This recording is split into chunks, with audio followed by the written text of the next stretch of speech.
느헤미야 1장.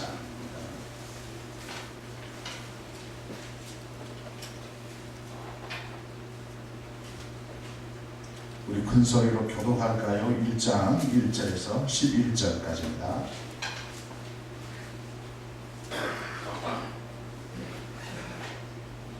하가라의 아들 느헤미야의 말이라. 아닥사스다 왕 제20년 기스르월에 내가 수산궁에 있는데 너희들 가운데 하나님과 그 사람과 함께 일하여 너희에게 내가 그 사람들을 면하고 남아 있는 너희와 예루살렘 사람들에게 보십시오. 그들이 내게 이르되 사로잡힘을 멸하고 남아있는 자들이 그 지방 거기에서 큰 환난을 당하고 능력을 받으며 예루살렘 성은 허물어지고 성문들은 불탔다 하는지라. 내가 이 말을 보아서 부르고 주의 하나님을 하늘의 하나님 앞에 음식하며 들어오고 이르되 하늘의 하나님 여호와 크고 두려우신 하나님이요 주를 사랑하고 주의 계명을 지키는 자에게 언약을 지키시며 공교를 베푸시는 주여 간구하나이다. 이에 종이 주의 종들이 이스라엘 자손을 위하여 주야로 기도하며 우리 이스라엘 자손이 주께 범죄한 것을 자복하오니 주는 이를 누리시며 우리를 위하사 종의 길을 내주시옵소서. 나와 내 아버지의 집이 복제하여 주를 향하여 크게 악을 행하여 주께서 주의 종 모세에게 명령하신 계명과 율례와 규례를 지키지 아니하였나이다. 이에 저게 주께서 주의 종 모세에게 명령하여 이르시되 만일 너희가 범죄하면 내가 너희를 너희 나라 가운데 흩을 것이요 만일 내게로 돌아와 내 계명을 지켜 행하면 너희 쫓긴 자가 하늘 끝에 있을지라도 내가 거기서부터 그들을 모아 내 이름을 두려고 택한 곳에 돌아오게 하리라 하신 말씀을 이제 청하건대 기억하옵소서. 이들은 주께서 일찍이 큰 권능과 강한 손으로 구속하신 주의 종들이요 주의 백성입니다. 다 같이 합시다. 주여 구하오니 길을 빌기사 종의 기도와 주의 이름을 경외하여 기뻐하는 종들의 기도를 들으시고 오늘 종이 형통하여 이 사람들 앞에서 은혜를 입게 하옵소서 하였나니 그때 내가 왕의 수급하느니 배웠느니라. 아멘. 2013년 우리 세원학교에 주신 주제 말씀은 요한계시록 21장 2절 말씀으로서 예수님의 아름다운 신부로 단장하라는 말씀입니다. 먼저 지난 주일에 말씀으로 신부 단장하라고 말씀을 증거했습니다. 우리의 신앙의 기초는 말씀입니다. 말씀 위에 신앙의 아름다운 집을 지어 나가야 하는 것입니다. 오늘은 두 번째로 기도로 신부 단장하라는 말씀을 증거하겠습니다. 기도는 아무리 강조해도 지나치지 않습니다. 기독교에서 가장 중요한 핵심 가운데 하나가 기도입니다. 왜 기도해야 합니까? 기도는 영적인 호흡이기 때문에 기도하면 살고 기도하지 않으면 죽게 되어 있습니다. 이게 기독교의 아주 중요한 아주 독특한 진리. 기도하게 되면 기독교가 이해되어져 있어. 기도하면 하나님의 백성이 어떠한 존재인가를 알게 됩니다. 기도하게 되면 하나님이 어떤 분이신가를 알게 됩니다. 기도하면 자기 자신이 누구인가를 가장 정확하게 알 수 있습니다. 그래서 기도하면 살고 기도하지 않으면 죽습니다. 기도하지 않는 사람의 이야기는 헛소리입니다. 그러나 기도하는 사람의 이야기는 생명의 소리입니다. 그래서 기도는 이처럼 단순하죠. 기도의 자리로 나가지 않고는 하나님께서 약속하신 복도를 절대로 누리지 못하기 때문에 그렇습니다. 2013년 새해 다시 한번 기도로 예수님의 아름다운 신부로 단장하는 여러분 되시기를 주님의 이름으로 축복합니다. 서로 축복합니다. 우리 기도로 시간 단장합시다. 이렇게 서로 격려하십니다.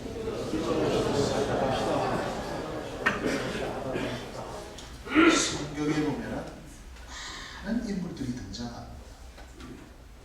특히 믿음의 사람들의 공통적인 특징은 모두 다 한결같이 기도했다는 것입니다. 아브라함도 기도의 사람이었고, 야곱도 약복 강가에서 형의 그 살벌한 위험 가운데서 그가 할 수 있었던 것은 기도밖에 없었습니다. 민족을 애굽에서 구했던 모세도 기도의 사람이었습니다. 연전연승했던 여호수아도 기도의 사람이었습니다. 이스라엘 역대 왕 중에서 가장 위대한 왕이라고 할 수 있는 다윗도 매 순간순간 그는 기도의 사람이었습니다. 이방 나라의 포로에 끌려가 주일 오후에 살펴보고 있는 다니엘과 그의 친구들도 그 위기 상황을 극복할 수 있었던 가장 중요한 도구는 기도였습니다. 신약으로 가볼까요? 예수님은 기도하셨던 분이셨습니다. 예수님의 12제자는 기도로 목숨을 걸었던 사람들이었습니다. 기독교 역사 2000년 가운데 굵직굵직한 믿음의 선배들의 일대기를 살펴보면 기도가 그들의 생명이었다는 것을 알게 됩니다. 오늘 본문에 나오는 느헤미야도 기도의 능력을 알고 있었던 사람이었습니다. 사실 여러분 가운데 기도하지 않는 그리스도인은 없습니다. 왜냐하면 밥을 먹을 때 기도하거든요. 짧은 시간이지만 폼이라도 기도의 폼을 잡고 있는 것이 그리스도인의 모습입니다. 만약에 여러분들이 밥을 먹을 때도 기도하지 않는다면 심각한 질병에 걸리는 사람. 최소한 우리가 어떤 위기가 찾아왔을 때 기도해야 되겠다, 기도를 요청해야 되겠다, 이런 마음을 다 가지고 있습니다. 기도가 중요하다는 것은 어느 그리스도인도 부정할 수 없는 진리인 것입니다. 그렇다면 이토록 기도가 중요하다면 성경에 우리 믿음의 선배들이 모두 다가 기도에 생명을 걸었다면 우리가 기도해야 되지 않겠습니까? 느헤미야는 기도의 사람이었다고 했습니다. 그렇다면 그가 어떤 사람이었는가를 우리가 잠시 살펴볼 필요가 있겠죠. 우리는 느헤미야의 배경에 대해서 잘 알지 못합니다. 그의 어린 시절이나 그를 둘러싸고 있는 배경에 관해서는 상세하게 알 수 없습니다. 오늘 보면 1절 말씀해 보니까 하갈의 아들 느헤미야의 말입니다. 느헤미야가 하갈의 아들이었구나 라는 사실 정도만 우리가 알 수 있습니다. 느헤미야의 아버지가 하갈이었습니다. 하갈의 뜻이 하나님이 붉게 하셨다, 하나님의 풍성한 축복을 누린다, 이런 뜻을 가지고 있습니다. 느헤미야, 이 이름의 뜻이 여호와께서 위로하신다, 이런 겁니다. 이런 이름의 뜻을 생각해 볼 때 그래도 최소한 이 느헤미야의 가정은 하나님을 섬기려고 했던, 하나님에 대한 기대를 가지고 있었던 신앙의 가정이었음을 알게 됩니다. 느헤미야 할아버지 때의 예루살렘이 함락되었고 그의 할아버지와 온 가족이 바벨론 포로로 끌려왔던 것입니다. 그러므로 느헤미야의 고향은 예루살렘이 아니라 그의 고향은 이방 나라였던 바벨론이었습니다. 거기서 태어나게 되었습니다. 그때 부모님들이 아이의 태어남을 보고 하나님께서 이 백성들을 언젠가는 위로할 것이다, 어떤 큰 비전을 가지고 그 아이의 이름을 느헤미야라고 지었을 것입니다. 바로 하나님께서는 느헤미야를 통해서 위로의 역사를 주시려고 계획한 것입니다. 느헤미야는 이방 나라에서 출신 성분이 안 좋은 이방인 가운데서 출세한 사람입니다. 지금은 술관원이라는 직책은 없지만은 고대 사후에서 이 직책은 굉장히 높은 지위의 자리였습니다. 요즘 같으면은 대통령 가장 가까이에서 정말로 조언할 수 있는 비서실장과 같은 자리. 요셉의 기사에도 보면은 술관원이 등장하게 되죠. 술관원이란 쉽게 말해서 왕의 음식을 먹기 전에, 왕이 먼저 음식을 먹기 전에 먼저 맛을 보는 사람입니다. 고대 역사를 읽어보면은 정상적으로 정권이 바뀐 것이 드문 것을 알 수 있죠. 암살과 쿠데타 등 비정상적인 방법을 통해서 왕권이 바뀌게 되었습니다. 왕을 음해할 수 있는 방법이 음식물을 통한 방법이 있었습니다. 우리나라에도 보면은 왕의 진미가 들어갈 때 은수저로 늘 확인을 하지 않습니까? 혹시 음식에 독은 탈 것은 아닐까? 그것을 관리하는 직책이 술관원이었습니다. 왕과 가까이에서 음식을 통제하고 왕의 신변을 보호해야 할 책임이 있는 자리입니다. 그러므로 왕의 신임을 절대적으로 받지 못하면 어떻게 채측권에서 음식을 관리하는 그런 직책을 감당할 수 있겠습니까? 술관은 단순히 음식을 검사하고 술을 확인하는 직책뿐만 아니라 왕과 가장 가까이에서 국사를 논하는 중요한 직책이었습니다. 바로 포로로 끌려온 느헤미야가 술관원이라는 자리까지 올랐다면 출세한 사람이 아니겠습니까? 1절 말씀을 다시 한번 보십시오. 하가랴의 아들 느헤미야의 말이라. 아닥사스다 왕 제20년 기스루월에 내가 수상궁에 있는데, 지금 느헤미야는 아닥사스다 왕과 함께 어디에 있다고 말씀하고 있습니까? 수상궁에 있다고 그렇게 기록을 하고 있습니다. 수상궁은 가장 좋은 궁전으로 금과 은과 상아로 장식되어 있는 화려한 궁전입니다. 이런 궁전에서 느헤미야는 왕의 곁에서 총애를 받으면서 살아가고 있었습니다. 출세하지 않았습니다. 권력을 잡고 있지 않았습니다. 먹고 사는 문제가 이제 다 해결되지 않았습니다. 그런데 어느 날 예루살렘에서 한 소식이 들려왔습니다. 이게 중요한 거예요. 예루살렘에서 한 소식이 들려왔습니다. 2절 3절 말씀을 볼까요? 내 형제들 가운데 하나인 하나니가 두어 사람과 함께 유다에서 내게 이르렀기로 내가 그 사로잡힘을 면하고 남아있는 유다와 예루살렘 사람들의 형편을 물은즉 그들이 내게 이르되 사로잡힘을 면하고 남아있는 자들이 그 지방 거기에서 큰 환난을 당하고 능욕을 받으며 예루살렘 성은 허물어지고 성문들은 불탔다 하는지라. 그렇게 말씀하고 있습니다. 느헤미야의 형제 가운데 한 사람인 하나니가 조국의 황폐한 소식을 전하게 됩니다. 자기 백성들이 이방인들에게 욕을 당하고 있고 예루살렘 성전은 재건되었지만 그 성을 보호하는 성벽이 다 무너졌다는 것입니다. 요즘 말로 하면은 교회는 이제 뼈대가 세워져 가지고 교회 본 건물은 서 있는데 교회를 가로막고 있는 둘레에 가로막고 있는 교회를 보호하는 보호 문들이 다 무너지고 담들이 다 무너졌다는 것입니다. 그래서 길 가는 사람이 교회 안에 들어가가지고 담배를 피우고 지나가고 교회 안에 와가지고 고스톱을 치고 교회 안에서 술판을 벌이고 그리고 세상 사람들이 그곳에 와서 아예 집을 지어놓고 사는 이런 형편이었다는 것입니다. 우리 교회가 교회를 지어놓았는데 진짜 세상 사람들이 여기 와서 술판을 벌이고 있다고 생각해 보십시오. 우리의 가슴이 얼마나 아프겠습니까? 평화가 오래 지속되면 그것이 좋은 것처럼 생각합니다. 우리 집에는 아무 문제가 없어요. 우리의 사업장은 아무 어려움 없이 평안합니다. 그 결코 좋은 것이 아닙니다. 하나님께서 우리에게 일시적인 평강을 줄 수 있습니다.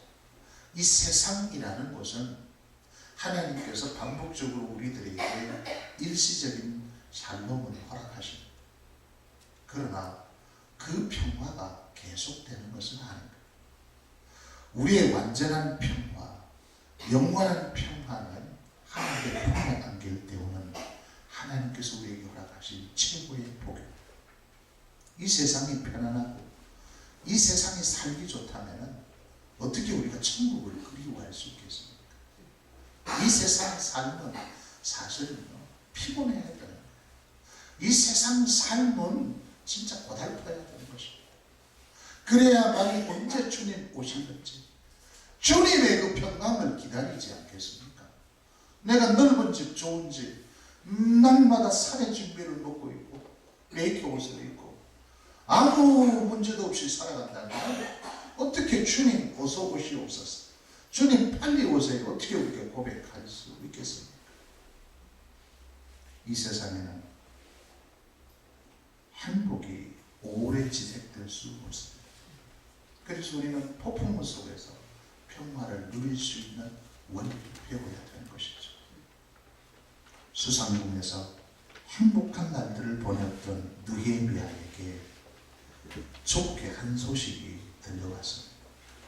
자기 민족의 현 주소를 알려주었던 것이죠. 인간적으로 생각하면 그 소식을 아무렇지 않게 흘러보낼 수 있습니다. 느헤미야 자신의 문제가 아니기 때문에 그렇습니다. 인간적으로 생각하면 아예 듣지 말아야 할 소식이었고 무시해야 할 소식이었습니다.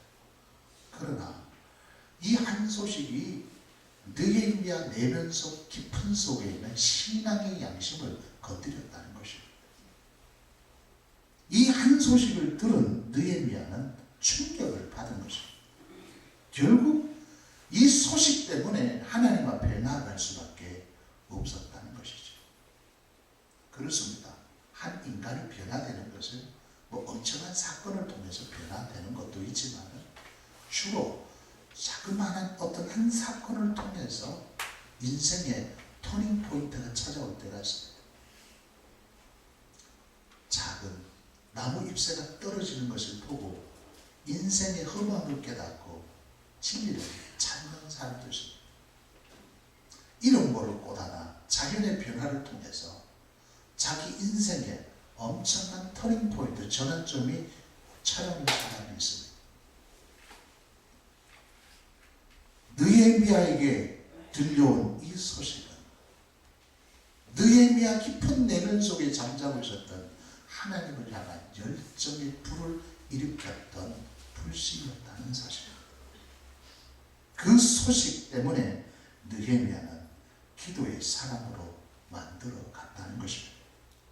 그가 어느 날 갑자기 기도의 사람이 된 것이 아닙니다. 위기의 소식을 듣고 그는 무릎을 꿇기 시작한 것입니다. 편안하고 모든 일들이 잘 풀리고 고난이 없다면 누가 기도의 자리로 나가겠습니까? 힘들고 어렵고 낙심이 찾아오고 잠자리에 누워도 눈은 말똥말똥 깊은 마음속에 찾아오는 그 어떤 괴로움, 인간의 힘으로 감당할 수 없는 어떤 사건들, 땅을 치고 가슴을 칠 일이 일어나야만이 우리는 불안폭의 희망과 하늘의 그 실, 한달의 그 실을 붙잡고자 하는 그 마음이 우리 속에 생겨날 때 하나님 앞에 나가서 기도해 봐야지 라는 마음이 생겨나기 시작한다는 것입니다. 우리 인간이 얼마나 얄팍한지 아십니까? 우리 인간이 얼마나 완악한지 아십니까? 태어날 때부터 지금까지 자라온 환경 속에서 우리의 마음속에 굳어진 자기의 고정관념과 패러다임이 있습니다. 자기 고집이 있습니다. 이건 고래 힘줄보다 더 질깁니다. 이게 쉽게 무너지는 게 아니에요. 기도하지 않는 사람이 기도에 무릎을 꿇는다는 것은 거의 불가능한 일입니다. 하나님은 그걸 아시고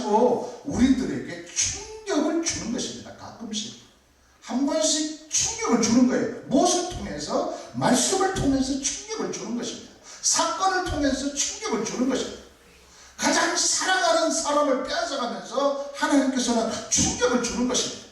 고래 힘줄보다도 더 적인 네 그 고정관념을 깨뜨리라고 하나님께서 부르신다는 것입니다.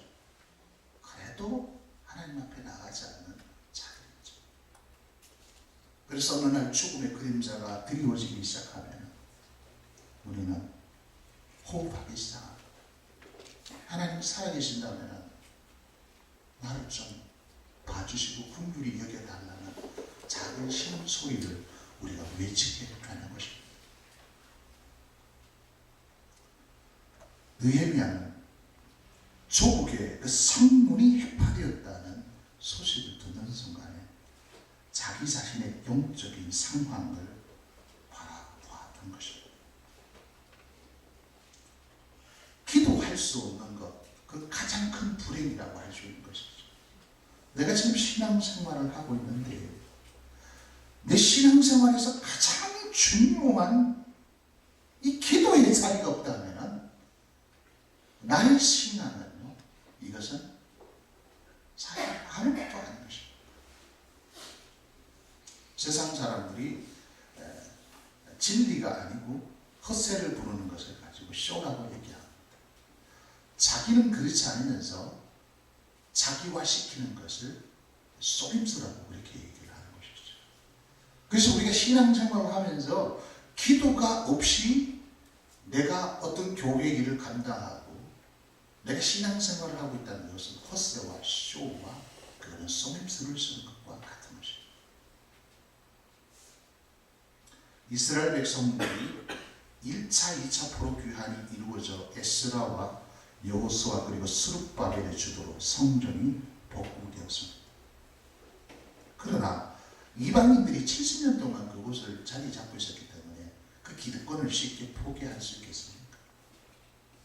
70년 동안 주인이 없는 그 자리에 그들이 모든 경제와 정치, 그 어떤 도시, 그 나라를 완전 장악하고 있었습니다. 그런데 어느 날 이 바벨론 포로에서 1차, 2차 귀환해가지고 그들이 터 잡고 있는 70년 동안 터를 잡고 있는 그곳에 무너뜨리고 예루살렘 성전을 재건하려고 하니까 온갖 루머가 다 돌았던 것이죠. 우리가 느헤미야서를 통해서도 알 수 있지 않습니까? 에스라서를 통해서도 알 수 있지 않습니까? 얼마나 방해가 심했으면 성전 건축을 해놓고 포기하는 애죠. 이런 소식이 들려오니까 느헤미야 속에는 말로 표현할 수 없는 엄청난 열정들이 불이 붙기 시작했던 것입니다. 그래서 그는 이런 비극적인 소식을 듣고 이것은 인간의 힘으로 어떤 정치력을 통해서는 불가능하다는 사실을 알고 느헤미야는 하나님의 자리에, 기도의 자리로 나아가게 된 것입니다. 4절 말씀을 한번 볼까요? 4절 말씀 다 같이 봉독하겠습니다. 시작. 내가 이 말을 듣고 앉아서 울고 수일 동안 슬퍼하고 하늘의 하나님 앞에 금식하며 기도하여 내가 이 말을 듣고 자기 백성들이 막 비방하고 눈물을 당하고 예루살렘 성전은 재건되었지만 이방인들의 집합이 성벽과 성문이 10개의 성문이죠. 그 성문과 성벽이 회파되었고 이런 소식을 들으니까 그는 우수밖에 없다는 것이죠. 수일 동안 슬퍼했다는 것이죠. 그래서 그는 하나님 앞에 금식하면서 기도했다고 말씀합니다. 그는 단순히 가슴만 아파하고 눈물을 흘리면서 동정의 감정만을 가지고 있는 것이 아니었습니다. 우리가 어떤 TV를 통해서 신문을 통해서 어떤 나라의 지진이 일어나고 어떤 해일이 일어나가지고 하루에 수천 명, 수만 명, 어떤 때는 수십만 명이 죽은 그 현장, 그 사건을 볼 때 우리는 안타까움이 생기지 않습니까? 그래서 어떤 사람들은 막 눈물도 흘리고 저 어떡하지, 저 어떡하지, 저 추운데 어떡하지. 걱정한다고 해서 바뀌어지는 것은 아닙니다. 우리 속에 동정심이 있다고 해서 그 사건을 바라보면서 눈물을 흘린다고 해서 그것이 해결되는 것은 아닙니다. 많은 사람들이 하면서 울죠. 그런데 그 다음이 굉장히 중요합니다. 그래서 눈물의 자리에서 멈추어 그 다음에는 결단의 자리로 나가야 된다는 것입니다. 왜 하나님께서 내게 눈물을 주셨을까? 왜 하나님께서 내게 이런 도전을 주셨을까? 그 다음 결단의 자리로 나가야 되는 것입니다. 부흥회나 어떤 수련회 가면은 사람들은 한바탕 또 울음바다가 되죠. 울음을 몰랐던 자들이 운다는 것은 굉장히 중요합니다. 눈물을 주시는 하나님에게 그 다음에는 반응이 있어야 합니다. 느헤미야는 통곡의 자리, 슬퍼하는 자리만 머물러 있는 것이 아니라 그 자리에서 일어나서 하나님께 나아가 기도하기 시작했다는 것입니다. 기도는 한 번으로 끝나는 것이 아니라 계속 진행형이어야 합니다. 전에도 기도했고 지금도 기도하며 내일도 기도할 것입니다. 이것이 기도의 자세예요. 여전히 나는 기도하고 있습니다. 내 상황이 좋으나 나빠지나 관계없이 나는 여전히 하나님 앞에 무릎을 꿇고 있습니다. 기도하고 있습니다. 현재 진행형의 기도가 중요하죠. 그런데 우리는 그렇지 않다는 것입니다. 위기가 찾아오면 기도합니다. 그 위기에 바람이 지나가기 시작하면 우리는 기도를 멈춰버린다는 것입니다. 하다가 말다 이렇게 하니까 기도는 곧 노동이 되는 것입니다. 힘이 든다는 것이죠. 그러나 기도가 내 삶이 되고 삶이 내 기도가 된다면 기도가 어떻게 그게 노동이 일이 될 수 있겠습니까? 우리가 호흡을 하면서 야 호흡하는 것이 노동이구나. 야, 이 숨을 쉰다는 이 자체가 힘이 드는구나. 병원에 가보셔야 되지 않습니까? 가슴이 답답한다든지 이 호흡을 하는데 굉장히 힘이 든다면 분명히 호흡기관에 고장이 나 있는 것입니다. 오랜 기간 동안 사용하지 않았던 기계를 사용하려면 다시 부품을 점검해야 되죠. 때와 녹을 제거하고 기름을 치고 할 때 조금씩 움직이는 것이 아닙니까? 기도를 멈추었다면 이제 영적인 녹과 때를 제거하고 다시 성령의 기름을 치고 기도의 반응을 보여야 된다는 것입니다. 기도할 때 나의 존재를 발견하게 됩니다. 그래서 영적인 때를 벗기기 위해서 기도를 시작할 때는 힘들지만은 의지력을 동원해서 기도 시간 훈련을 해야 합니다. 매일매일 정한 시간에 빠뜨림없이 시간을 정하여 기도하는 훈련을 해야 되는 것이죠. 내가 하루에 10분 하겠다면 그 기도 내용은 그 다음 문제입니다. 하나님 앞에 내가 단독자로서 10분을 그냥 앉아 있어야 되는 것입니다. 하루에 내가 30분 하겠다고 한다면 내용은 그 다음 문제입니다. 내가 하나님 앞에서 30분 동안 앉아있는 이 시간이 굉장히 중요하다는 것이죠. 기도의 능력을 모르는 사람은 기도한다고 하면 가소평가하는 경우가 있습니다. 기도의 능력을 알지 못하는 사람들에게는 기도한다는 것이 일종의 예식과 하나의 장식품으로 생각할 수도 있습니다. 교회의 역사를 움직이는 사람들은 모두 다 기도의 사람이었습니다. 기도하는 사람만이 기도하는 그 내용이 실제예요. 우리의 눈에 드러나는 이 사건, 이것이 실제가 아니라 기도하는 사람의 그 기도 내용이 실제입니다. 왜냐하면 반드시 기도하는 것은 시간의 문제이지 때의 문제이지 그 기도하는 내용대로 이루어지기 때문에 그렇습니다. 이것을 믿습니까? 오늘날 우리가 이렇게 풍요롭게 살 수 있는 것은 누군가가 10년 전에, 20년, 30년 전에, 아니 100년 전에, 200년 전에 기도했기 때문에 그 기도의 열매를 우리가 먹고 있다는 사실입니다. 그렇다면 그 다음에 기도의 역사를 이어가야 할 자들이 누굴까요? 우리들이라는 사실입니다. 그래서 내가 지금 어떤 내용을 가지고 기도하고 있는가, 하나님 앞에 어떤 마음으로 간절히 기도하고 있는가, 그 기도하는 내용이 실제라는 사실입니다. 그래서 기도하는 사람만이 그것을 알 수 있는 것이죠. 자, 보십시오. 느헤미야의 기도의 태도를 한번 보십니다. 금식했다고 말씀을 하지 않습니다. 금식 기도라고 하면 먼저 우리는 밥을 먹지 않는다 이것을 생각합니다. 밥을 먹지 않고 기도하는 것이 금식의 의미가 아니에요. 이것은 하나님께 완전히 맡긴다는 결단의 표시입니다. 그래서 금식할 때는 내가 죽기로 결단했습니다. 이거거든. 우리의 사람의 인식 속에는 밥을 먹지 않으면 죽습니다. 그렇죠? 밥을 먹지 않으면 죽죠? 대답을 해보십시오. 밥을 먹지 않으면 죽습니다. 그렇죠? 그래서 남자는 20일 동안, 여자는 한 30, 40일 지나면 칼로리가 떨어지기 때문에 죽습니다. 그런데 음식을 내가 먹지 않고 하나님 앞에 나가 기도한다는 것은 식물의 힘, 밥의 그 칼로리, 세상으로부터 오는 그 모든 것을 어떻게 하는가? 차단한다는 거죠. 그걸 내가 내려놓고 있습니다. 그래서 나의 힘으로, 내 능력으로는 이 문제를 해결할 수 없으니까 하나님에게 전적으로 맡긴다는 신앙 고백적 표현이 금식입니다. 내가 한 끼 안 먹었다, 두 끼 안 먹었다, 내가 3일 금식했다. 그 양이 중요한가? 단 한 끼를 금식하라. 단 하루를 금식하라. 내 모든 것을 다 주님에게 맡깁니다. 내가 할 수 있는 것은 아무것도 없습니다. 우리가 다 기도하지 않습니까? 능력 기도. 하나님, 성령님이 도와주시지 않는다면 손 하나도 까딱할 수 없고 한 발자국도 움직일 수 없는 연약한 자가 나 자신입니다. 이걸 고백하는 고백적 표현이 금식인 것입니다. 느헤미야는 조국의 상황을 딱 들어보니까 이것은 인간의 능력으로 해결되는 문제가 아닙니다. 오직 하나님의 은혜만이 임해야만이 가능하다는 것을 알았던 것입니다. 할 수 있는 것은 아무것도 없다.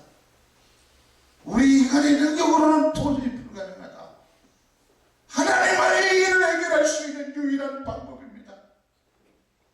하나님, 우리 가정을 한번 보세요. 내가 할 수 있는 영역은 아무것도 없습니다. 내 자식을 바라볼 때 그렇습니다. 내 사업주를 바라볼 때 바닥을 치고 있는데, 하나님, 나의 교회를 바라보고 있을 때 바닥을 치고 있는데, 이 땅의 젊은이 청년들을 바라보고 있을 때 하나님, 인간적인 방법은 아무것도 없습니다라고 그런 인식이 깊이 들어간 사람이 하나님 앞에 나와서 금식을 선포하고 기도할 때 하나님께서는 그 기도를 들으시고 역사한다는 사실입니다.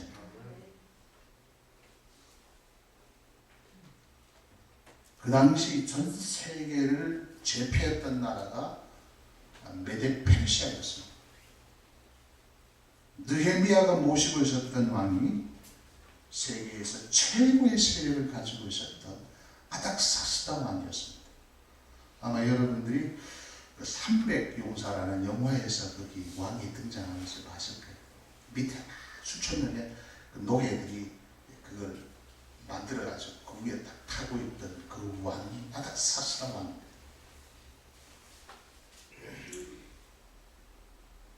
만일 여러분들이 그러한 왕을 가장 가까이에서 모시고 있었던 비서실장의 자리였다면, 진짜 마음속에 어떤 민족의식을 가지고 있었다면, 나라를 조금이라도 사랑했다면 어떻게 해결하려고 했겠습니까?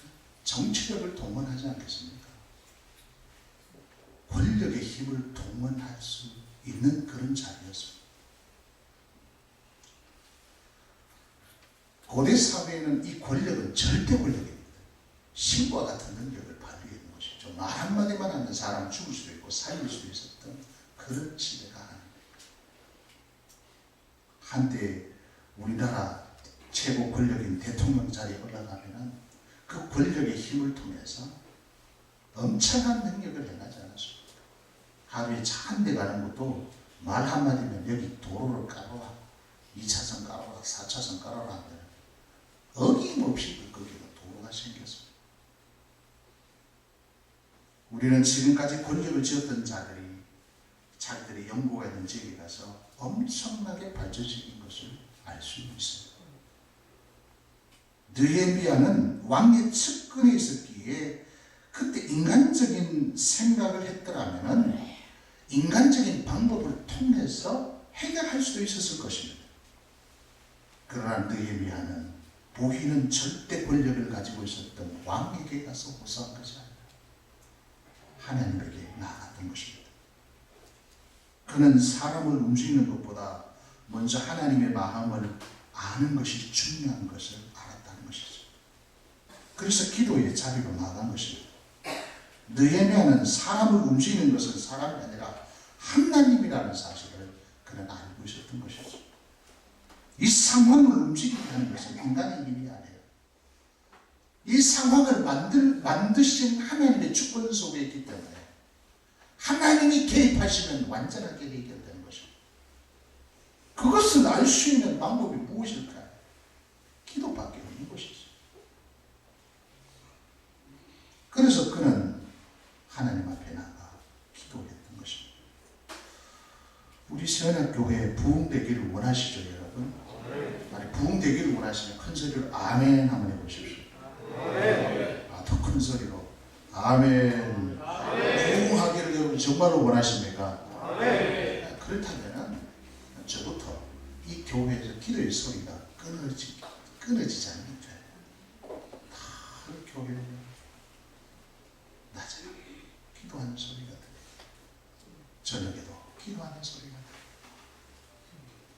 새벽에도 기도하는 소리가 들리면 우리 교회는 자동적으로 부흥하기 시작합니다. 그 인간의 소리는 멈추고 기도합시다. 목사님 기도합시다. 집사님 우리 기도합시다. 우리가 기도 시간을 정해서 기도합시다. 그러면은 부흥이 일어나게 되겠죠. 그래서 원래는 이런 어떤 우리들의 어떤 운동이 좀 일어났으면 좋겠습니다.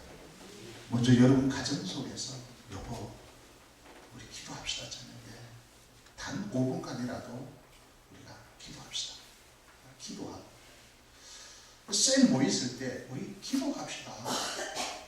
좀 어렵고 힘들더라도 우리가 기도합시다 라고 한다면은 처음에는 조금 녹이 끼고 때가 끼었기 때문에 힘들지만은 그 기도가 윤활유가 되면은 자연스럽게 움직여지지 않을까요? 여러분 회사가 어렵다면은 그 회사 다 출근해서 진짜 단 5분이라도 잘 이렇게 기도한다. 여러분들에게 크고 작은 문제가 있지 않습니까?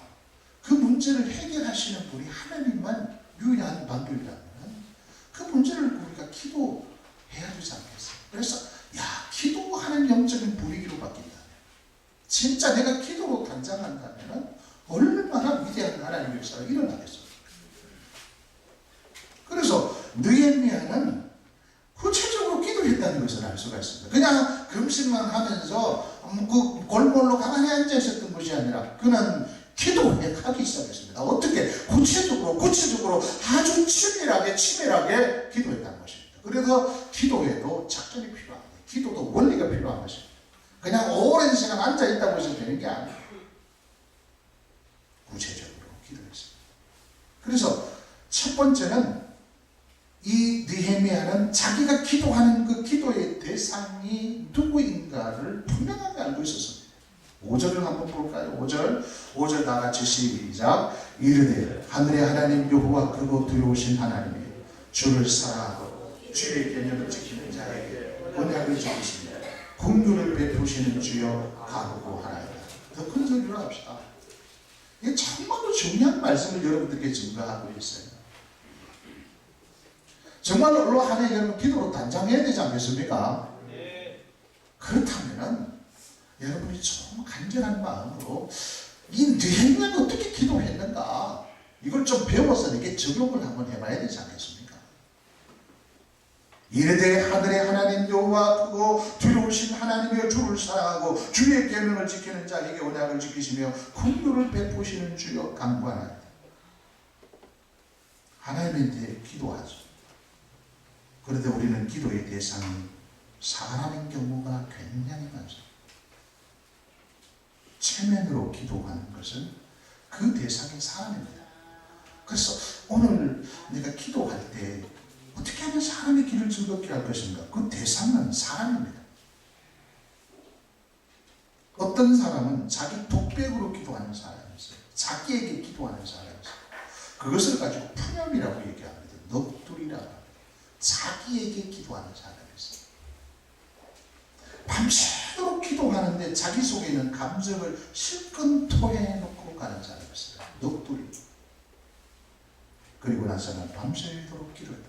아이고 속이 불안하네. 스트레스가 확 풀리고. 아니 그 기도가 아니에요. 기도는 하나님에게 하는 것입니다. 기도는 하나님에게 하는 거예요. 내가 누구에게 부탁을 할 때 우리가 정중하게 부탁을 하지 않습니까? 내가 어떤 필요에 의해서 어떤 사람에게 찾아가서 얘기를 할 때 푸념합니까? 거기서 넋두리 합니까? 거기서 그냥 막 땅을 치고 탄식하며 울다가 옵니까? 내용이 있지 않습니까? 그 내용을 얘기하지 않습니까? 그래서 기도는 대화입니다. 대화. 그래서 우리가 섬기는 그 하나님은 모호한 신이 아닙니다. 어떤 하나의 어떤 운동력을 갖고 있는 하나의 어떤 큰 능력을 갖고 있는 어떤 무인격적인 비인격적인 그런 분이 아니라는 사실. 뇌물을 갖다 바치면 복을 주고 뇌물을 안 바치면 저주를 내리고 헌금을 많이 하면 듬뿍 주고 헌금을 하지 않으면 안 주는 그런 비인격적인 하나님이 아니라는 사실. 우리가 섬기는 그 하나님은 인격적이신 분이시라는 것입니다. 인격을 갖고 계시는 분이시라는 것입니다. 저는 사람 중에 가장 진짜 나쁜 사람이 비인격적인 사람. 자기 욕심만 챙기고 자기 감정을 컨트롤하지 못하고 무리하고 그런 사람을 가지고 우리가 비인격적이라고 얘기하지 않습니까? 늘 세치기하고 늘 자기 이익만 챙기고 어디 가서 희생하지 못하고 이런 사람들. 우리 하나님은 그런 하나님이 아니라는 것이죠. 우리 하나님은 위대하신 하나님이십니다. 신실하신 하나님이시고 자비로우신 하나님이시라는 겁니다. 그래서 느헤미야는 여호와는 크고 두려우신 하나님이여 사랑하고 주의 계명을 지키는 자에게 언약을 지키시고 공유를 베푸시는 하나님이십니다. 인격적인 하나님이심을 고백하는 것입니다. 우리 하나님은 우리를 사랑하시는 분이 아닙니까? 우리를 위해서 예수 그리스도까지 아낌없이 주시는 분이 아니십니까? 그런데 우리 하나님께서 우리가 뇌물을 조금 먹인다고 해가지고 야, 이 진짜 잘했네 하면서 복을 주시고 그렇게 하시는 비인격적이신 분이실까요? 하나님은 인격적이신 분이에요. 그래서 내가 눈물로 진심으로 내가 눈물로 나가면 하나님 나를 위해서 눈물을 흘려주시는 거예요. 내가 진심으로 주님을 사랑하는 그 마음으로 나가면 하나님은 우리에게 사랑의 하나님으로 다가오시는 것입니다. 정말로 내가 필요에 의해서 그 인격적이신 나의 아버지께 기도하는데 왜 하나님께서 우리에게 좋은 것을 주시지 않겠습니까?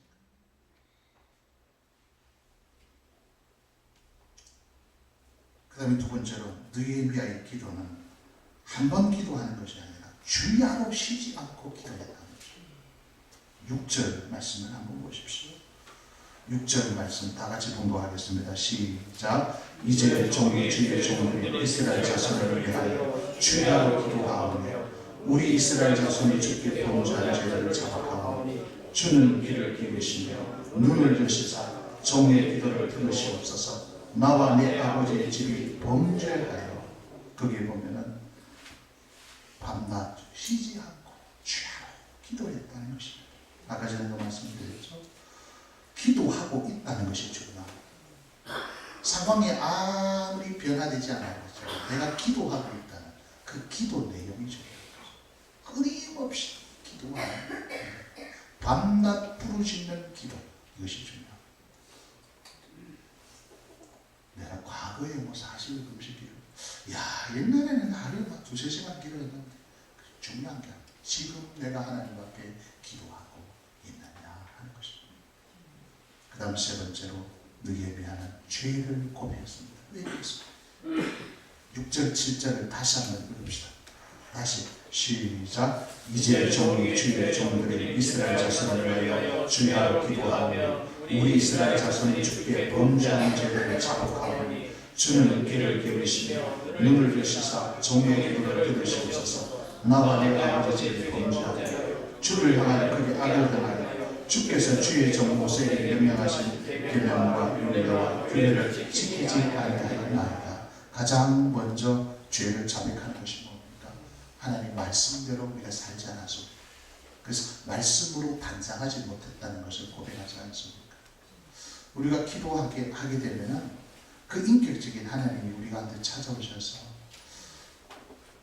딱 나타나기 나면은요, 우리의 모습이 보여요. 조명된다는 거예요. 마치 우리가 한 달 동안 세수도 안 하고 막 이렇게 화장도 안 하고 돌아다니다가 어느 날 거울 앞에 딱 섰습니다. 거울 앞에 딱 섰을 때 우리의 추함을 보잖아요. 머리도 막 엉클어졌고 얼굴에는 덕지덕지 때가 묻어있고 얼마나 난노하겠어요. 우리 하루 이틀만 세수를 안 해도 엉망진창인데 한 달 동안 수년 동안 우리가 목욕도 하지 아니하고 세수도 하지 않았다면 얼마나 엉망진창이겠습니까? 그와 같다는 것입니다. 우리가 기도하지 않다가 우리가 정말로 기도하기 시작하면 하나님의 임재를 딱 경험해요. 하나님이 딱 나타나시면 우리의 처한 모습이 드러나기 시작해요. 왜? 그분은 완전하신 분이시기 때문에, 빛이시기 때문에. 그래서 우리는요, 그걸 고백할 수밖에 없어요. 그걸 회개입니다. 야, 하나님, 내가 너무 추한 모습이군요. 내가 너무 잘못 생각하고 있었군요. 내가 그동안 진짜 엉망진창인 삶을 살았군요 하면서 막 이렇게 회개하게 되는 것입니다. 회개했다는 것이죠. 그리고 네 번째로 느헤미야는 기도한 것뿐만 아니라 기도한 내용을 가지고 행동을 옮겼다는 것입니다. 그냥 기도만 하고 하나님 책임져 주세요 그게 아니라 그가 그 자리에서 할 수 있었던 행동을 하기 시작합니다.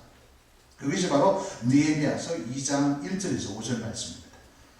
1절에서 5절, 2장 1절에서 5절 우리 다 같이 공부하겠습니다. 2장 1절에서 5절 시작. 아닥사스다 왕 제20년 니산에 왕 앞에 포도주가 있기로 내가 그 포도주를 왕에게 드렸는데 이전에는 내가 왕 앞에서 수심이 없었더니 왕이 내게 이르시되 내가 병이 없거늘 어찌하여 얼굴에 수심이 있느냐 이는 필연 내 마음에 근심이 있음이로다 하더라. 그때 내가 크게 두려워하여 왕께 대답하되 왕은 만세수를 하옵소서. 내 조상들의 요실에 있는 성을 이제까지 황폐하고 성문이 불타사오니 내가 어찌 얼굴이 수심이 없사오도다 하니 왕이 내게 이르시되 그러면 내가 무엇을 원하느냐 하시기로 내가 곧 하늘의 하나님을 목도하고 왕에게 아니되 왕이 만을 좋게 여기시고 종이 왕의 목전에서 은혜를 얻어 싸우면 나를 유다 땅 나의 조상들의 묘실에 있는 성읍을 보내 그 성을 건축하게 하옵소서 하였는데 이 내용이 이렇습니다. 금식은 하지 않습니다. 느헤미야가. 그래서 금식하면서 밤낮 취하고 하나님 앞에 그 예루살렘 성벽 회파된 것을 위해서 간절히 기도. 그리고 낮에는 또 가장 왕 측근이니까 왕을 이렇게 또 섬겨줘야 안 됩니까? 고대 사회에는 왕 앞에 나갈 때는 항상 웃어야 됩니다. 내 감정과 관계없이. 내가 무슨 불행한 일이 있어도 왕이 앞에 나갈 때는요 얼굴에 수심이 가득하면 안 됩니다. 수심만 얼굴에 가면 왕이 저것도 나를 죽이려고 한다는 그 자식을 보고 잘라버렸어요. 그래서 항상 왕 앞에 갈 때는 항상 웃어야 돼요. 항상 웃어요. 우리가 만왕의 왕이 만주의 주가 되신 하나님 앞에 나올 때 우리도 이런 자세가 필요합니다. 비록 슬프고 힘들고 어렵지만 오늘 왕 대신 하나님을 만나러 가는데 우리는 화낸 얼굴로 가야 하는 것이 우리의 태도입니다. 그런데 어느 날 딱 보니까 이 느헤미야의 얼굴이 수심이 가득한 것입니다. 자기 자신도 모르게 그 기도하면서 그 어떤 슬픔이 자기 얼굴에 내면 속에 있던 그 슬픔이 얼굴에 비치기 시작한 것이죠. 그래서 아닥사스다 왕이 야, 네 얼굴이 평소 얼굴보다 네가 뭐 어떤 병이 있는 것도 아니고 네 얼굴이 왜 그래? 그 소리를 들었을 때 이 느헤미야가 야, 이제 죽었구나. 이제 죽었구나. 왕이 분노하니까. 그래서 이제 하나님께서 지혜를 주셨죠. 모두 다 기도의 능력이라고 볼 수 있는 것이죠. 그래서 자기의 어떤 조국의 상황을 얘기합니다. 성벽이 무너져서 지금 이런 상황에서 그때 하나님께서 아닥사스다 왕의 마음을 감동케 하사 그럼 내가 도와줄 수 있는 것이 무엇이냐? 할렐루야. 이게 하나님의 역사예요. 이게 기도의 능력이라는 사실입니다. 기도하면 하나님께서 모든 상황을 움직이시며 사람의 마음까지도 움직이시는 분이시라는 것입니다. 나중에 보면은요, 느헤미야가 아예 특별 휴가를 맡아가지고 아예 예루살렘에 갑니다. 그리고 모든 자원, 심지어 모든 재원, 사람들까지도 다 아닥사스다 네 필요에 의해서 예루살렘 성벽을 재건할 수 있는 모든 자원과 모든 인력을 네가 원하는 대로, 네가 계획하는 대로 다 데리고 가라고 허락해 줍니다. 이게 하나님의 능력이 아닐까요? 이게 기도의 능력이 아닐까요? 우리의 힘으로는 늘 한계에 부딪힙니다. 한 영혼도 우리가 움직일 수 없습니다. 우리의 능력으로는. 그러나 우리가 하나님 앞에 나가 기도할 때 하나님께서 움직이기 시작합니다. 사랑하는 성도 여러분, 새해 기도로 한번 단장한 영 되시기를 소망합니다. 그냥 생각만 하지 마시고 내일부터 당장 나는 하루에 2천만 시간, 저녁 시간이면 저녁 시간, 아침 시간이면 아침 시간, 2천만 시간에 내가 하나님 앞에 한번 기도 한번 해봐야겠다. 나 자신과 우리의 가정과 나의 사업체와 우리의 교회를 위해서. 그래서 2013년 새해를 맞이해서 기도를 회복해서 느헤미야가 체험한 이 인격적인 하나님을 체험하는 여러분 되시기를 예수 그리스도의 이름으로 축복합니다. 기도하겠습니다. 하나님 아버지, 오늘도 우리를 불러주셔서